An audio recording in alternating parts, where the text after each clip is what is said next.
яг одоо би хүнийх болно. Эхнэр болохоор өөрийгөө маш сайн бэлдсэн гэж бодож байгаа. Тэгтээ ч хайцтай ажлын бол догтлол нэтрэгдээл. Би харин яг уйлгаал шээ. Ойрт тус ингээд би ингээд сандраад ингээд амар хөнгөрөөтэй. Тэд бие биенээ огт танихгүй. Хизээж уулзч байгаагүй. Гэхдээ хэдхэн мөчийн дараа эхнэр нөхөр болов.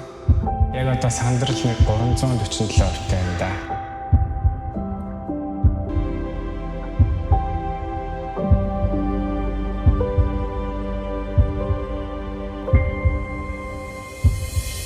Тэгээ хараад контрол авчихсан. Зүгээр шууд зүгээр ингээд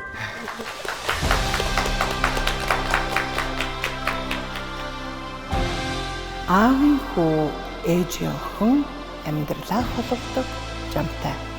Хоёр биенээ танихгүй хүмүүс насан туршдаа нэг нэгнээ хайрлах боломжтой өгөөд хамтдаа харцгаа.